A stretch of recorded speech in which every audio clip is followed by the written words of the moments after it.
We'll be starting with the next session, clinical interpretation and expectations from our clinicians. Like as lab persons, like I'm a pathologist, what we expect from the clinicians and also vice versa.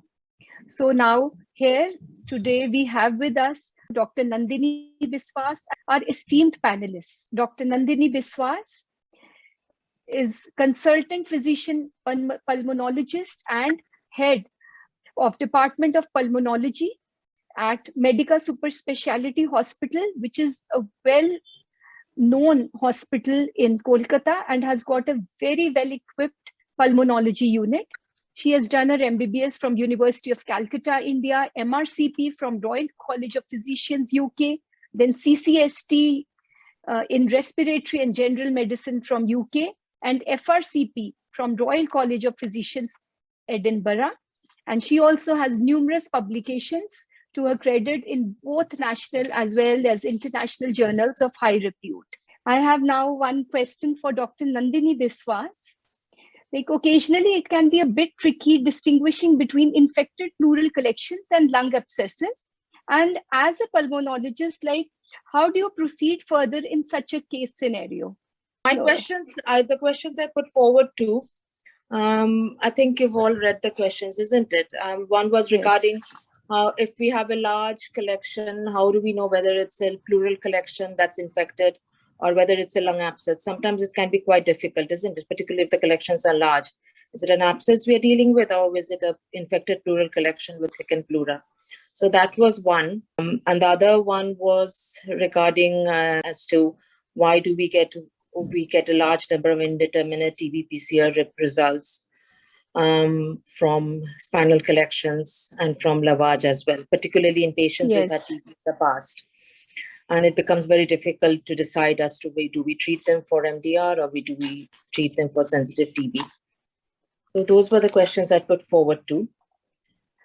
I would like to ask from you, like there's a role of radiology and USG guided pigtail catheter insertions in empyema and pleural infections. Like what can we do to avoid surgical intervention? Yeah, my question, actually it was more of a rhetorical question, picking up early or going for pleural aspirations, radiology guided pigtail insertions early. If we can do that early and start treatment early, perhaps we could avoid decortication and VATS surgery for patients with infected collections. So that was more of a rhetorical question. That was more of an opinion.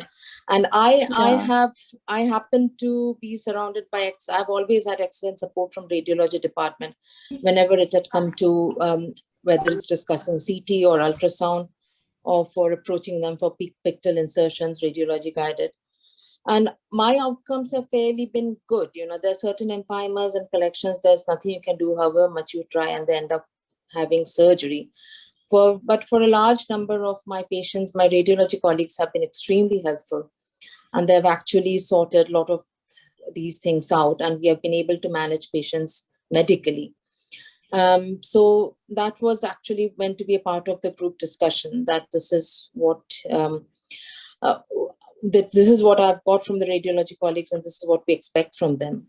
We on our part, obviously, we try to arouse interest both for the radiology and the pathology colleagues, so that this is the patient's history, this is the patient's problem, these are the blood parameters, and this is what I suspect.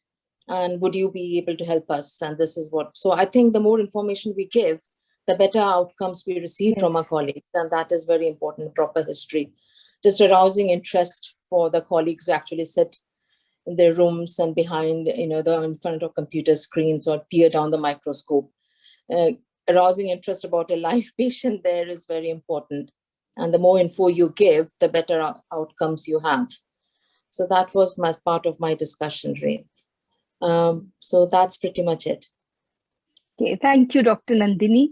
Like at the end of it, I can just summarize, like clinico-pathological and clinico-radiological correlation is of utmost importance, because I always tell my students also, like behind every slide, there is a patient, there is a family. Yes. So that's really necessary.